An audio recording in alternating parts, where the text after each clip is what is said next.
नमस्कार, सुदर्शन न्यूज देख रहे हैं आप। मैं हूं आपके साथ निमि सिन्हा और आपका राज्य में आपका स्वागत है। यूपी के कानपुर के घाटमपुर से खबर है, जहां पर गोमाता की सेवा करने से किस्मत के ताले खुलते हैं। बता दें कि भीतर गांव के पासी खेड़ा गौशाला से साफ सफाई देखकर लोग दंग रह गए।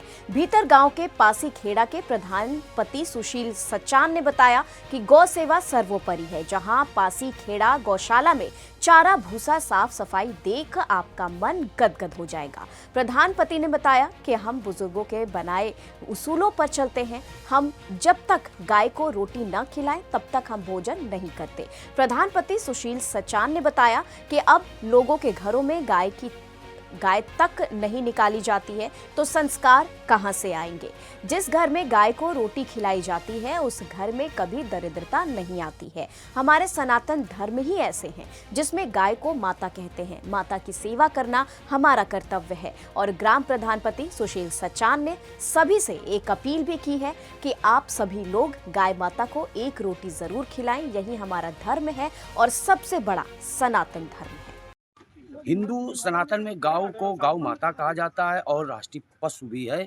और जो गौ सेवा है वो सर्वोपरि है। और हम इस समय भीतर गांव के पासी खेड़ा गौशाला में हैं। और जो ये गौशाला इतना सुंदर और स्वच्छ है। और यहाँ पे जो गाय माता हैं उनकी जो चारा की जो व्यवस्था है इतनी अच्छी है, सुंदर है। कहीं कहीं गौशाला ऐसे हैं कि जहाँ पे गाय को खाने के लिए पेड़ तक वो जो खा जा रहे हैं। और यहाँ पे आप खुद ही देख सकते हैं कि कितनी अच्छी और सुंदर व्यवस्था है गौशाला की। और जो कुछ देखिए जो बछड़ा है, देखिए जो है कुछ बहुत से गौशाला ऐसे हैं जिसमें कि गाय बछड़े तो मिलते ही नहीं हैं, बच्चे ही नहीं। और यहाँ पे देखिए आप लोग खुद ही देख सकते हैं कि कहते हैं कि जो गाय को अगर बछड़ा दूध पीते दिख जाता है तो वो शुभ माना जाता है। और हमारे बीच में जो यहाँ के जो प्रधान जी हैं इनसे ही जो है जानते हैं कि किस तरीके इतनी सुंदर व्यवस्था कैसे है प्रधानपति। अब मैं प्रधानपति पासी खेड़ा हैं। गाय हमारी जो हैं वो हम लोग उनकी सेवा करते हैं बराबर। हमारे जो गौपालक हैं ये दिनेश कुमार जी हैं, इन्हीं की देखरेख में सारे काम संपन्न होते हैं। बस यही हम लोगों तो जो दूसरे गौशाला है जिनकी स्थिति इतनी नाजुक है तो उनके लिए क्या कहेंगे? अब ये उनकी मानसिकता है कि वो क्या करते हैं, हमें जो लगता है वो हम करते हैं, वो क्या करते हैं ये हम क्या जाने। तो आप जो गौ सेवा कर रहे हैं इसको क्या मानते हैं? अच्छा मानते हैं। अच्छा, तो ये देखिए जो प्रधान जी हैं इनका साफ तौर पर कहना है प्रधानपति कि प्रधानपति हैं कि गौ सेवा जो सर्वोपरि है। और हम सनातन के लिए जो है गौ माता है और इसकी सेवा सर्वोपरि है। गोविंद शुक्ला के साथ लाखन सिंह, सुदर्शन। वही खबर उत्तर प्रदेश के फर्रुखाबाद से, जहां पर मेला रामनगरिया वाहन स्टैंड ठेकेदार ने अपर जिला अधिकारी को ठेका सरेंडर करने का प्रार्थना पत्र दिया। बता दें वाहन स्टैंड ठेकेदार सुधीर कुमार ने कर्मचारियों के साथ मारपीट करने का आरोप लगाया। वहीं ग्रामीण ट्रैक्टरों से भरकर शराब के नशे में मेले में आए थे और वाहन स्टैंड पर खड़े कर्मचारियों ने वाहन पार्किंग शुल्क मांगा। दबंगों ने वाहन पार्किंग कर्मचारियों के साथ मारपीट की। दबंग की मारपीट करने से वाहन स्टैंड ठेकेदार ने पुलिस से मदद मांगी। वहीं थाना प्रभारी के हमराह ने पहुंचते ही कर्मचारी के साथ मारपीट की। इसको लेकर वाहन स्टैंड ठेकेदार ने अपर जिला अधिकारी के नाम मेला व्यवस्थापक को शिकायती प्रार्थना पत्र सौंपा। पूरा मामला थाना मेला रामनगरिया अस्थायी पंचाल घाट का बताया जा रहा है। हमारे पार्किंग स्टैंड पे जो है काफ़ी ज़्यादा ट्रैक्टरों की भरमार आई और डीजे के साथ गाजे वाजे के साथ। और वो लोग जो है काफ़ी ज़्यादा दारू पिए हुए थे, डीजे कर रहे थे। जब उनसे पैसे मांगे गए तो उन्होंने पैसे देने से मना कर दिया। जब उनसे पैसे लेने के लिए हमारे लोग बुलाए तो उन्होंने उनके साथ गाली गलौज मारपीट कर दी। तो हमने इतने पुलिस सहायता ली। सहायता लेने की बजाय उन्होंने हमारी सहायता करने के बजाय हम ही लोगों पर जो है लाठी डंडे बता दिए और बोला हाथ चला दिए। अगर आपसे अनुरोध है हम तो ये पार्किंग स्टैंड जो है नहीं करेंगे। हम सभी साथी मिलकर इसको छोड़ना चाहते हैं। तुम्हारे ऊपर भी मारपीट की है? हाँ, हाथ चला दिया था। इनका नाम पंकज जो है जो सिपाही हैं और उनके अन्य साथी भी था जो कि यहाँ पे पहले से मौजूद था। उसी ने उस विवाद को आगे बढ़ाया और उसके बाद में ये पीछे से आए। पंकज गुर्जर कौन है? पंकज गुर्जर ये जो है अभी कोतवाली में जो है इज्जा साहब के हलवाई हैं। उन्हीं ने मारपीट की है? हाँ, उन्हीं ने कहा। हमारे सारे साथियों के साथ गाली गलौज भी। इसकी प्रभारी से नहीं की शिकायत? हमने प्रभारी जी को बता के उन्होंने दिया। उन्होंने कहा कि आप अपना जो है लेटर लिख के इसको थाना प्रभारी शिकायत की कि आपके हमारा ने हमको मारपीट? हाँ, उन्होंने भी दी। उन्होंने हमारे लोगों पर ही उल्टा दोषारोप कर दिया कि आप लोग गलत काम कर रहे हैं, आप लोग सही काम नहीं। और उन्होंने भी उस बात को समझाने के बजाय उसको बढ़ा हो दिया कि आप लोग ही गलत हैं, आप लोग कोई भी सही तरीके से उन्होंने गाली गलौज आपके साथ किया? उन्होंने गाली गलौज नहीं करके उन्होंने तो इस बात को कहा, दूसरी भाषा में का अनुरूप दीजिए कि आप लोग ही गलत हैं, आप कोई काम सही तरीके से नहीं कर रहे हैं। हम आपको बहुत पहले से देख रहे हैं कि आप लोग हर दिन आए दिन गलत काम कर रहे हैं। अब क्या करने जा रहे हैं? अब क्या हम लोगों ने एप्लीकेशन दी कि हम इसको अब छोड़ते हैं, अभी हम इसमें कोई सहयोग नहीं दे पाएंगे। खबर उत्तर प्रदेश के अमरोहा से, जहां पर गजरौला थाना क्षेत्र में एक नाबालिग लड़की के अपहरण मामले में पुलिस प्रशासन पर कार्रवाई का दबाव बढ़ता जा रहा है। जहां करीब 11 दिन पहले दूसरे समुदाय के एक युवक द्वारा किए गए कथित अपहरण के बाद से लड़की का कोई सुराग नहीं मिल पाया है। सोमवार को मामले में तेजी लाने की मांग को लेकर पीड़िता के परिजनों और बजरंग दल के कार्यकर्ताओं ने गजरौला थाने का घेराव किया। तो वहीं बजरंग दल ने पुलिस को 3 दिन का समय दिया है और चेतावनी भी दी है कि अगर इस अवधि में लड़की को बरामद नहीं किया गया तो वे थाने के सामने सड़क जाम कर आंदोलन करेंगे। बजरंग दल के पदाधिकारी हेमंत सारस्वत ने कहा कि संगठन हिंदू समाज के साथ मजबूती से खड़ा है और हिंदू बहन बेटियों की सुरक्षा उनकी सर्वोच्च प्राथमिकता है। इसके साथ ही उन्होंने स्पष्ट किया है कि इस मामले में किसी भी तरह की लापरवाही बर्दाश्त नहीं की जाएगी। पुलिस ने बताया कि मामले की गंभीरता को देखते हुए विशेष टीमें गठित की गई हैं और लड़की की तलाश में लगातार छापेमारी की जा रही है। एक अपने हिंदू समाज की बेटी को एक मुसलमान का लड़का जबरदस्ती उसे अपहरण करके लेकर चला गया था और स्कूल में वो लड़की नाबालिग है और अभी तक उसका कोई पता नहीं चला है। लड़का पकड़ा गया है और पुलिस ने उसको एकदम ही जेल भेज दिया। लड़की 15 दिन हो चुके हैं, लड़की को सुराग नहीं मिला है। 3 दिन का समय पुलिस प्रशासन ने मांगा है। 3 दिन के बाद अगर लड़की बरामद नहीं होती है तो बजरंग दल विश्व हिंदू परिषद के कार्यकर्ता इस थाने के सामने ही चक्का जाम करेंगे। अच्छा, ये राजनीति वाला इशू बता रहे हैं, परिवार के लोग किसी राजनीति दबाव में पुलिस काम कर रही है, उसमें क्या? हाँ, ये सुनने में आया है कोई यहाँ जनप्रतिनिधि है कोई और कोई सी भी पार्टी से हो, इससे हमारा कोई लेना देना नहीं है। उसके दबाव में पुलिस प्रशासन काम कर रहा है। बजरंग दल इसको बिल्कुल बर्दाश्त नहीं करेगा। आगे क्या रणनीति रहेगी? आगे रणनीति है 3 दिन 2 दिन का समय मांगा, 1 दिन का समय संगठन ने दिया। 3 दिन में अगर लड़की बरामद नहीं होती है तो 4थे दिन इस थाने के सामने बिना इनको बताए प्रशासन को हम लोग चक्का जाम करेंगे। वही खबर उत्तर प्रदेश के फर्रुखाबाद से, जहां पर 76वें गणतंत्र दिवस के अवसर पर डीएम ने कलेक्ट्रेट और पुलिस लाइन में ध्वजारोहण किया। इसके साथ ही जनपद के सभी सरकारी कार्यालयों और विद्यालयों में धूमधाम और हर्षोल्लास के साथ गणतंत्र दिवस समारोह मनाया गया। इसके बाद जिलाधिकारी और एसपी डीआईजी ने आसमान में गुब्बारे उड़ाकर शांति का संदेश दिया।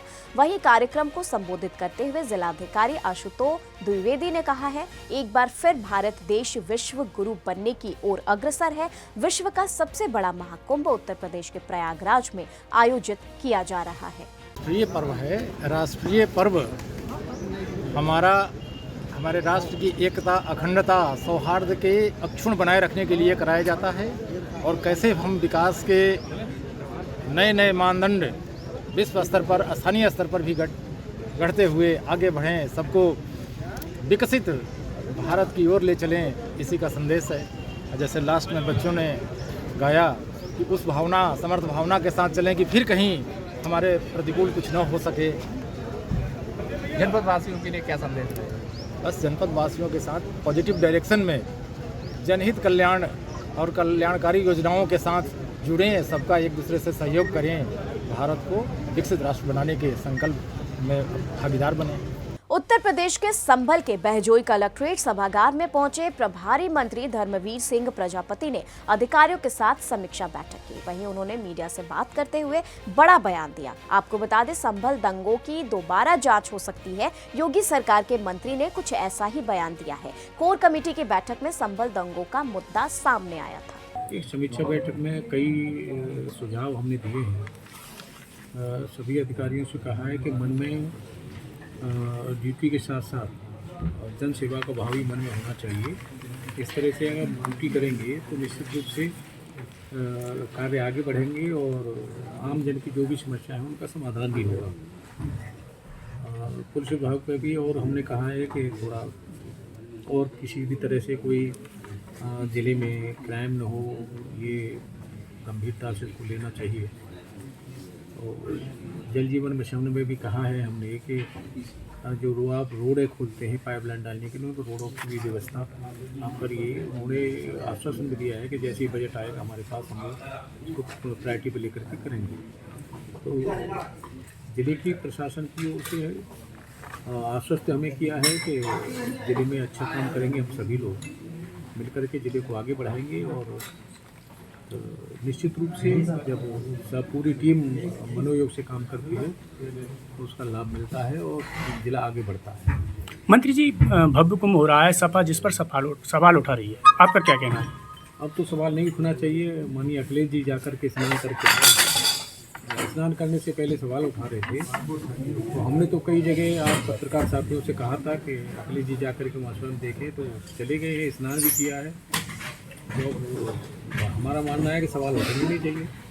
और अगर सवाल उठते हैं तो मैं कह सकता हूं कि जिसे भी वहाँ देखना हो, श्रद्धा का जो अपार फैलाव वहाँ है और अनेकता में एकता का जो संगम वहाँ देखने को मिला है, मैं कह सकता हूं कि इससे बड़ा संगम कहीं पूरे विश्व में कहीं मिल नहीं सकता। लोगों की श्रद्धा और विश्वास और एकता का संगम वहाँ देखने को जो मिला है, और संतों के दर्शन भी होते हैं। हमारे शास्त्रों का प्रमाण है कि वहाँ उत्तर प्रदेश के फर्रुखाबाद में यूट्यूबर से परेशान दुकानदार ने एसपी को प्रार्थना पत्र दिया। यूट्यूबर ने होटल दुकानदार खलील के बच्चों का खाना बनाने का वीडियो बनाया था। यूट्यूबर ने वीडियो बनाकर दुकानदार से 1500 की रंगदारी भी ली थी और सोशल मीडिया पर वीडियो वायरल हुआ था। गरीब दुकानदार ने यूट्यूबर के खिलाफ थाने में सूचना दी थी। पीड़ित दुकानदार ने एसपी से न्याय की गुहार लगाई और थाना कमालगंज क्षेत्र के गौसपुर गाँव का मामला बताया जा रहा है। तो हम इसलिए आए हैं कि हमने ये होटल पे वीडियो बना के ले गया था। हमारा घर का बच्चा काम कर रहा था, हमारे रिश्तेदार है, घर का बच्चा काम कर रहा था, उसके चक्कर में ये वीडियो बना के ले गया। उसके बाद घर वालों कौन वीडियो बना के ले गया था? अपनी दिनापुर का। उसके बाद में घर वालों को डराया धमकाया। उसके बाद में फिर पैसे भी एक बार लेके गए 1500 रुपये घर से, हमारे घर वालों ने दिए। तो फिर उसको 2-3 कोई सबूत है पैसे देने का? हाँ, वीडियो बनाया था ना हमारे घर में। वीडियो बनाया था? हाँ, वीडियो बनाया था, उसका सबूत भी है। उसके बाद में फिर हमने 23 तारीख को कमालगंज थाने में लिख के भेजा भी था। और ये बार बार जो है आ रहा था और भेज रहा था सबको। और 2-3 बार ये थाना भी आया। कमालगंज कोई कार्रवाई नहीं कर रही पुलिस? हाँ, पुलिस आई थी, जांच करके ले गई थी। और उसके बाद में कोई सुनवाई नहीं। फिर इसीलिए मैं फतेहगढ़ आए हैं अपना कप्तान साहब के पास में। अच्छा, दोबारा भी पैसे मांगने आया था? हाँ, एक बार और आया था। एक बार कमाल में हमको बुलाया था, और जब बुलाया था तो ये बोला सलाह कर लो, सलाह कर लोगे तो फ़ायदे में रहोगे, नहीं तो तुमको नुकसान उठाना पड़ेगा, और ढाबा नहीं चला पाओगे। 2-3 बार धमकी दी थी हमको। तो आज यहाँ कप्तान साहब के पास आए? कप्तान साहब के पास में आए हैं फतेहगढ़ में। उनको हमने तहरीर करी है, अभी जो खुद करेंगे अपनी। वहीं उत्तर प्रदेश गौ सेवा आयोग के उपाध्यक्ष और दर्जा प्राप्त राज्य मंत्री महेश शुक्ला बस्ती पहुंचे, जहां उन्होंने मीडिया से बातचीत करते हुए कई अहम मुद्दों पर बेबाकी से अपनी राय रखी। राज्य मंत्री महेश शुक्ला ने योगी सरकार से मांग की है कि गाय को राज्य माता का दर्जा अब जल्द मिलना चाहिए। इसके लिए वो सरकार से बात करे और जनमानस की भावना को देखते हुए इस पर निर्णय लेने की मांग करे। जब से मानव सभ्यता आई है तब से लेकर महाकुंभ में कोई ना कोई संतों के द्वारा देश की जनता के समक्ष जनादेश दिया जाता है, और संत समय समय पर समाज का, देश का मार्गदर्शन करते हैं। सनातन बोर्ड को लेकर भी संतों की एक बड़ी मांग है, जिसको लेकर हमारी सरकार भी गंभीर है।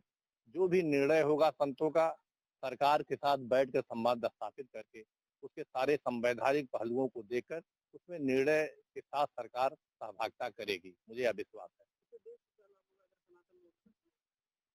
देश को लाभ इसलिए है कि प्राचीन सभ्यता है, भारतीय सांस्कृतिक और आध्यात्मिक धरोहरों की यह धरती है, उसे संरक्षित करना, भविष्य में किसी प्रकार का विवाद ना खड़ा हो, सनातन बोर्ड के गठन होने से बहुत सारी समस्याओं का समाधान होगा। वक्फ बोर्ड को खत्म करने की बात चल रही है, इसलिए कि बहुत सारे अराजक तत्व जिस उद्देश्यों को लेकर वक्फ बोर्ड का गठन किया गया था उस दिशा में सही काम नहीं कर पा रहे हैं, जिसके नाते जनता में वक्फ बोर्ड को लेकर एक भ्रम की स्थिति खड़ी हुई है। इस पर सरकार समीक्षा कर रही है। जो सही प्रॉपर्टी जिनके पास है उनका संरक्षण होगी, जो गलत प्रकार से जमीनों पर कब्जा है उसे छुड़ाने का प्रयास करेगी सरकार। देखिए, संविधान लागू है, सनातन उसमें एक प्रक्रिया है, बहुत सारे सुधार होते रहते हैं। देश तो आज़ाद 1947 को हो गया, कल हम लोग 26 जनवरी 1950 से तब से आज तक लेकर भारत के उन तमाम लोगों ने जिस उद्देश्यों को लेकर अपने प्राणों की आहुति दी है उस पर समाज संस्कृति मिला के काम कर रहे हैं। ये कहना कि अब जाके कहीं देश स्वतंत्र हुआ, सही नहीं है, लेकिन सुधार लगातार होते रहेंगे। वहीं उत्तर प्रदेश के मुरादाबाद में समाज कल्याण विभाग द्वारा आयोजित मुख्यमंत्री सामूहिक विवाह का भव्य आयोजन हुआ। मुरादाबाद के बिलारी ब्लॉक और नगर पालिका परिषद बिलारी से कुल मिलाकर 257 जोड़ों को शादी के पवित्र बंधन में बांधा गया। मुख्यमंत्री सामूहिक विवाह में जनप्रतिनिधि और अधिकारी बाराती और घराती बने नजर आए। इसी के साथ बिलारी के राम रतन इंटर कॉलेज के ग्राउंड में पंडाल लगाकर शादी के बंधन में बंधे गए पवित्र जोड़ों को बिठाने की व्यवस्था भी की गई थी। वहीं उप जिलाधिकारी विनय कुमार सिंह ने मामले की जानकारी दी है। आज यहाँ पर मुख्यमंत्री योजना के अंतर्गत हिंदू वैदिक क्रिया के द्वारा बहुत सुंदर ढंग तरीके से यहाँ पर विवाह संपन्न कराया गया।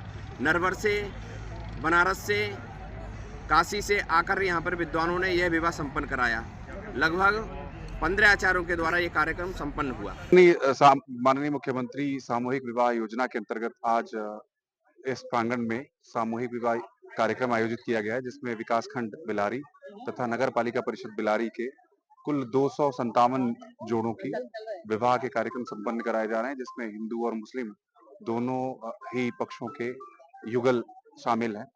इस अवसर पर जो भी शासन की व्यवस्था रहती है उसके अनुसार इन युगलों के अकाउंट्स में 35,000 पैसे भेजे जाते हैं तथा कुछ इनको सामग्री प्राप्त कराई जाती है। सामग्रियों की सूची भी हम सुनिश्चित कर रहे हैं कि वो भी प्राप्त कराई जाए ताकि ट्रांसपेरेंसी रहे। इसके साथ ही इनके जो है बिल्कुल ये समारोह ढंग से आयोजित हो सके, इसके लिए तमाम पुलिस और प्रशासनिक अधिकारी एवं विकासखंड तथा नगर पालिका परिषद के कर्मचारी भी हमारे सहयोग कर रहे हैं। इस समय हम मौजूद हैं मुरादाबाद जनपद की तहसील जहाँ बात की जाए तो मुख्यमंत्री सामूहिक विवाह समारोह का भव्य आयोजन यहाँ किया जा रहा है। आप मेरे पीछे देख सकते हैं कि एक विधि विधान के अनुसार जिला प्रशासन की तैयारियों के साथ यहाँ पर 257 जोड़ों का यहाँ पर सामूहिक विवाह किया जा रहा है, जिसमें यहाँ पर जो मुख्य अतिथि के रूप में जयपाल सिंह वीरेंद्र भी पहुंचे हैं और वो मैं उनसे भी बात करूंगा। यहाँ जो ये उपलब्धि है इसमें क्या आशीर्वाद देंगे और क्या बातें बताना चाहेंगे जी। आज ये सामूहिक विवाह आयोजन हो रहा है, इसमें क्या आप लेंगे? उत्तर प्रदेश सरकार के द्वारा अपने हाथ में पुष्प ले लेंगे। 2017 से उत्तर प्रदेश के मुख्यमंत्री बने हैं माननीय योगी आदित्यनाथ जी। उन्होंने अनेक जन कल्याणकारी योजनाओं का शुभारंभ किया, क्रियान्वित हो रहे हैं और उसी में एक बहुत महत्वपूर्ण योजना का नाम है मुख्यमंत्री सामूहिक विवाह योजना। उसके अंतर्गत इस बिलारी में 257 युगलों का आज ये सामूहिक विवाह यहाँ पर संपन्न हो रहा है, जिसमें हिंदू भी हैं, मुस्लिम भी हैं। मैं समझता हूँ कि यह समाज के उस वर्ग को संजीवनी देने का काम है जिनके परिवार के बच्चों की शादियां अर्थाभाव में या दहेज की कुप्रथा के कारण से नहीं हो पाती है। उनके लिए एक बहुत बड़ा ये आधार है, संबल है, उनको एक संजीवनी है। इस आयोजन में एसडीएम साहब का पूरा मार्गदर्शन है और बीडीओ साहब का संयोजन है। इसमें पूरी जन सहभागिता है। सभी ब्लॉक प्रमुख और जितने भी बीडीसी के मेंबर हैं, पंचायत के जितने प्रतिनिधि हैं, यहाँ बिलारी नगर पालिका के जितने भी गणमान्य महानुभाव हैं, वह सब इसमें सम्मिलित हैं। और खास बात यह है इस आयोजन की कि गांव की कहावत है, हर लगे न फिटकरी रंग चोखो आ जाए। इसमें लगभग 51,000 रुपए की सामग्री और सभी कुछ इस शादी के अवसर पर सहायतार्थ प्रदान की जाती है। और विशेष बात यह है कि यहाँ जो बराती है और घराती है, विशेष रूप से घराती और बराती इन दोनों के आमंत्रण देने वाला जिला प्रशासन है, एसडीएम साहब है और बीडीओ साहब है। वह सब मेहमान बन करके आते हैं, राती भी और बराती भी सबको अपना आशीर्वाद देते हैं। उनका ये नया जीवन सफल हो, सुफल हो, ये कामना ऐसा जगह से जी जिन्होंने यहाँ बताया है कि जिला प्रशासन बना है इस कानून जिला में घराती और बराती और बहुत ही सुखद यहाँ ध्यान करेंगे।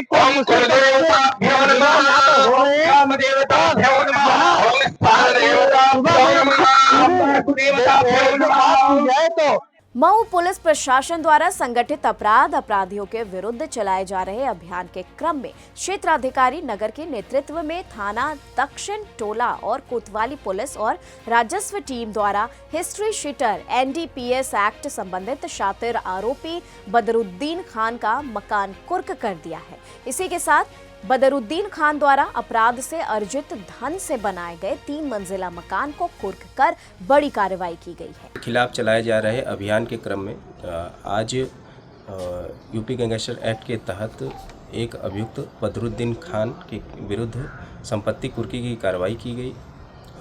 उल्लेखनीय है कि उक्त अभियुक्त बदरुद्दीन मुख्यतः NDPS के मामलों का आरोपी रहा है और उसके ऊपर थाना कोतवाली जनपद मऊ में दर्ज मुकदमा 320/23 के अंतर्गत यह कार्रवाई की गई है। इसमें बदरुद्दीन ने अपनी पत्नी शबनम बानो के नाम से मुंशीपुरा के पास एक 3 मंजिला मकान जो कि अवैध तरीक़ों से जो कमाई गई संपत्ति से उसने बनवाया था, उसको चिन्हांकित करते हुए थाना दक्षिण टोला द्वारा रिपोर्ट दी गई थी, जिस पर श्रीमान पुलिस अधीक्षक महोदय द्वारा संस्तुति करके श्रीमान जिला मजिस्ट्रेट महोदय के सम्मुख प्रस्तुत किया गया था। लिहाजा इसमें संपत्ति को कुर्क करने का आदेश प्राप्त हुआ। आज मौके पर थाना दक्षिण टोला प्रभारी निरीक्षक दक्षिण टोला एवं कोतवाली तथा साथ में मजिस्ट्रेट की मौजूदगी में उक्त संपत्ति की कुर्की की कार्रवाई संपन्न की गई।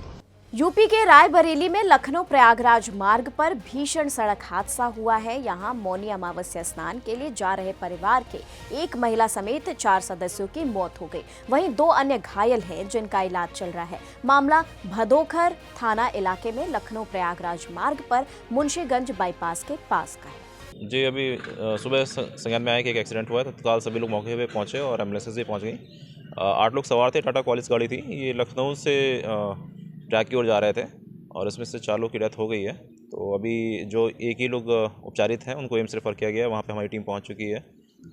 डॉक्टर से कोऑर्डिनेशन चल रहा है, लगातार उपचार चल रहा है। ये लोग तेलीबाग के रहने वाले हैं और यहाँ पे रायबरेली में कहीं आसपास ही एक्सीडेंट हुआ था। सारे 108 एम्बुलेंस के द्वारा लाए गए हैं, जिसमें से 3 मृत लाए गए हैं मृत अवस्था में। 3 लोग, 2 लोग बहुत हालत गड़बड़ है, गैस्टिंग में है और अनकॉन्शियस है, उनको एडमिट किया गया है। और एक लड़का है शुभम, उसके बस नाक में चोट है, उसका फर्स्ट एड करके यहीं पे। कुल कितने लोग आए? कुल 6 लोग हैं। यूपी के हरदोई में भीषण सड़क हादसे में 2 की मौत हो गई। वहीं आर्मी जवान राजा सिंह और उनके बेटे की मौत हो गई है। और शाहजहांपुर से रायबरेली पत्नी को लेकर राजा सिंह जा रहे थे तो ही ट्रक की टक्कर लगने से हादसा हो गया, जहां कछौना पुलिस ने सामुदायिक स्वास्थ्य केंद्र पर भर्ती कराया। डॉक्टर ने आर्मी जवान और उनके बेटे को मृत घोषित कर दिया, जहां मृतक की पत्नी की हालत गंभीर और उन्हें लखनऊ रेफर किया गया है। घटना की जानकारी मिलते ही परिवार में कोहराम मच गया और हादसा हरदोई राष्ट्रीय राजमार्ग पर स्थित गोपीपुरवा के निकट हुआ है। आज रात्रि की घटना है। थाना बघौली क्षेत्र के अंतर्गत खजूरमई तिराहे के पास स्कॉर्पियो और ट्रक में टक्कर हो जाने के कारण स्कॉर्पियो में सवार ओम ललित सिंह एवं उनके परिवार, पत्नी और बच्चे गंभीर रूप से घायल हो गए। तत्काल एम्बुलेंस की सहायता से इलाज हेतु उन्हें CHC अस्पताल कछौना ले जाया गया, जहां पर ओम ललित सिंह और बच्चे की मृत्यु हो गई है। पत्नी रिशु सिंह गंभीर रूप से घायल थी, जिन्हें प्राथमिक उपचार के बाद लखनऊ इलाज हेतु रेफर कर दिया गया है। पुलिस द्वारा समस्त विधिक कार्रवाई की जा रही है। उत्तर प्रदेश के फर्रुखाबाद में मामूली विवाद में चचेरे भाई ने भाई को गोली मार दी, तो वहीं गोली लगने से घायल को भर्ती कराया गया। दरअसल घायल युवक बिजली विभाग में लाइनमैन है और घर से निकलकर अपने कार्य पर ही जा रहा था और वहीं घायल अवस्था में युवक को सीएचसी में भर्ती कराया गया और हालत गंभीर होने पर जिला अस्पताल लोहिया रेफर कर दिया गया। पूरी घटना कोतवाली कायमगंज क्षेत्र के ललई गांव की बताई जा रही है।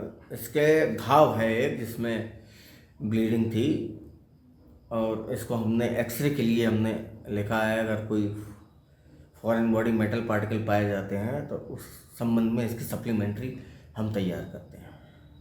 हाँ, संदिग्ध है। यूपी के मेरठ थाना दौराला पुलिस और नगर क्षेत्र स्वाट टीम की संयुक्त कार्रवाई में पशुओं को जहर देकर मारने वाले 5 आरोपी की पुलिस मुठभेड़ में गिरफ्तार कर लिया गया है। बता दें कि वरिष्ठ पुलिस अधीक्षक मेरठ के आदेश पर जनपद में अपराध और अपराधियों के विरुद्ध अभियान चलाया जा रहा है। वहीं आदेश के पालन में पुलिस अधीक्षक नगर के पर्यवेक्षण और क्षेत्र अधिकारी दारौला के नेतृत्व में थाना दारौला पुलिस और नगर क्षेत्र की स्वाट टीम अझौता रोड पर चेकिंग कर रही थी कि तभी मुखबिर के द्वारा सूचना दी गई कि पशुओं को जहर देकर मारने वाला गैंग अझौता गांव में जहर खुरानी की घटना करने जा रहा है। वहीं सूचना पर थाना प्रभारी दारौला मई टीम और प्रभारी नगर क्षेत्र स्वाट टीम मई टीम अझौता रोड पर चेकिंग करने लगे और पुलिस टीम को देखकर जहर खुरानी का गैंग पुलिस टीम पर फायरिंग करके अझौता रोड से मैन रोड की तरफ भागने लगे। तो वहीं पुलिस टीम द्वारा जवाबी कार्रवाई में 2 आरोपी के पैर में गोली लगने से घायल हो गए, जिन्हें घायल अवस्था में गिरफ्तार किया गया और अन्य 3 आरोपी को घेराबंदी कर गिरफ्तार किया गया है। देखिए, आज थाना दौराला पुलिस और शहर की स्वाट टीम द्वारा एक गुड वर्क किया गया है।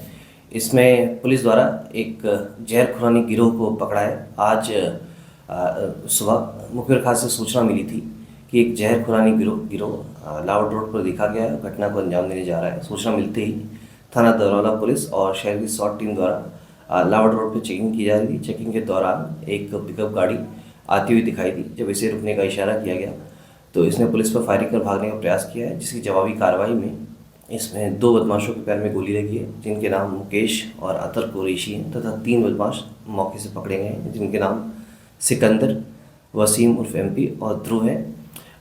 इन्होंने शुरुआती पूछताछ में बताया कि इनके 4 अन्य साथी और भी हैं, जिनके नाम सारिक, मन्नान, आशू और शहनवाज हैं। ये सभी जहर खुरानी गिरोह के सदस्य हैं। इन लोगों ने बताया कि ये लोग पशुओं को जहर देकर इनके मांस मार्केट में बेच दिया करते थे।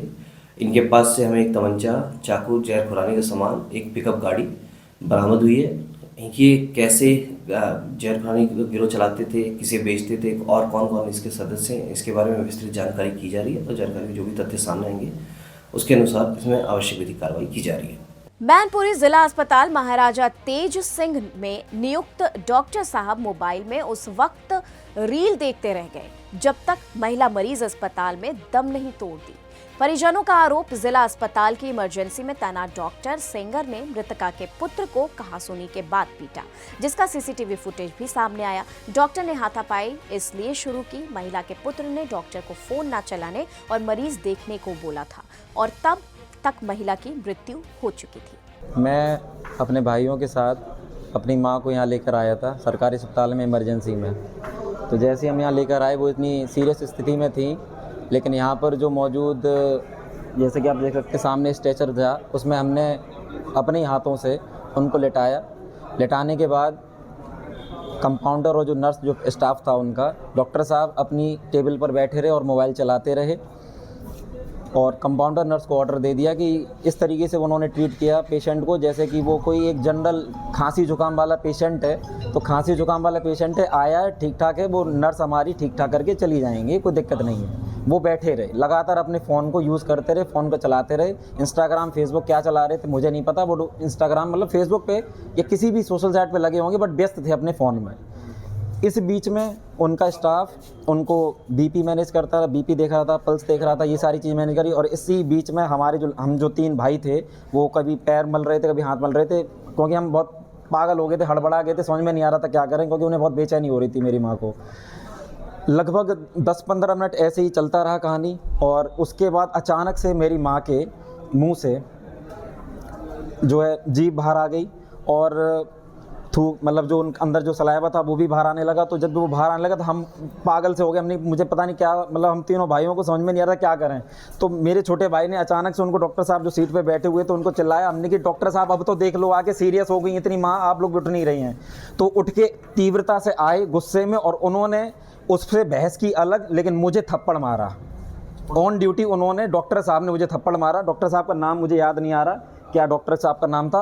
उन्होंने मेरे भाई पे चिल्लाया, जब मैंने उसे रोका मैंने कि डॉक्टर साहब को देख लेने, मेरी माँ पहले ज़्यादा ज़रूरी है। लेकिन डॉक्टर साहब ने उस मेरे छोटे भाई से बहस की, बहस करने के बाद जब मैंने रोका तो उन्होंने मुझे और जड़ दिया, मुझे थप्पड़ मारा गाल पे। शायद आप देख सकते हैं अगर गाल लाल हो उस समय तो आप देख सकते हैं। फिर भी हमने रोका, मैंने भाई को रोकना चाहा, हमने कि रोक दे इस समय माँ ज़्यादा ज़रूरी हैं। लेकिन उन्होंने फिर मैंने भाई को अलग किया, फिर उन्होंने उस तब अटेंड किया, मतलब जीभ बाहर आ चुकी थी उस टाइम पर। उस टाइम पर मुझे नहीं पता, ईश्वर भगवान करे ना हो, मैं तो अभी भी चाह रहा हूँ कि अभी भी उठ जाएं। लेकिन उन्होंने फिर CPR दिया कुछ इस उनके साथ जो लगे हुए थे। उनके बाद उन्होंने कुछ 2 मिनट 3 मिनट बाद उन्होंने उनको डिक्लेयर कर दिया कि वो नहीं रही, सी इज़ नो मोर।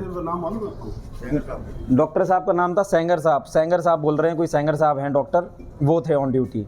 बिहार के कटिहार में विस्थापितों ने एक अनूठे तरीके से अपनी मांगों को लेकर प्रदर्शन किया। कटिहार पुनर्वास संघर्ष समिति के बैनर तले विस्थापित और कटाव पीड़ित ने राजेंद्र स्टेडियम से समाहरणालय तक पैदल मार्च निकालकर प्रदर्शन किया, जहां प्रदर्शनकारियों ने हाथों में हथकड़ी और गले में लोहे की जंजीर पहन रखी थी। समिति के संयोजक विक्टर झा के नेतृत्व में राजेंद्र स्टेडियम से राष्ट्रगान गाकर यात्रा को शुरू की गई। इस मार्च का मुख्य उद्देश्य जिला प्रशासन और बिहार सरकार तक अपनी आवाज पहुंचाना है। इसलिए ये है क्षुब्ध हृदय बंद जुबान, मतलब कि स्पीचलेस हो चुके हैं, होपलेस हो चुके हैं, नाउम्मीद हो चुके हैं। अभी भी हम लोग का एक उम्मीद है कि जिला प्रशासन के सामने इस तरह हथकड़ी और जुबान को बंद करके जा रहे हैं। हमारा एक ही इरादा है कि मुख्यमंत्री जी से एक शिष्टमंडल का वार्ता करवाइए, समय और जगह दीजिए। इसके लिए जो है प्रशासन तरह तरह से भी प्रताड़ित करना शुरू कर दी है, लेकिन हमारा हौसला जो है हमारे घुटनों को तोड़ सकता है, इरादों को नहीं। डिमांड क्या है? डिमांड एक ही है कि माननीय मुख्यमंत्री जी से हम लोगों के एक शिष्टमंडल को मिलने दिया जाए, ताकि हम अपने दर्द को बता सकेंगे। जो गंगा कटाव का स्थिति है, जो विस्थापितों का नरकीय स्थिति है, जो सरकार का 7 डिटर्मिनेशन प्लान है, 7 निश्चय योजना, इसका ढिंडोरा पीटती है गवर्नमेंट। जो फंडामेंटल राइट्स हैं, हर आदमी के फंडामेंटल राइट्स इक्वल होता है, लेकिन इनके फंडामेंटल राइट्स का वायलेशन हो रहा है। इनके गांव को जाके देखिए, हर गांव में शौचालय बनेगा, इंदिरा आवास मिलेगा, प्रधानमंत्री आवास योजना बनेगा, लेकिन इसको नहीं मिलेगा। आवास यह प्रमाण पत्र नहीं बनता है, जाति प्रमाण पत्र नहीं बनता है, आधार कार्ड नहीं बनता है, सिर्फ इनसे जो है।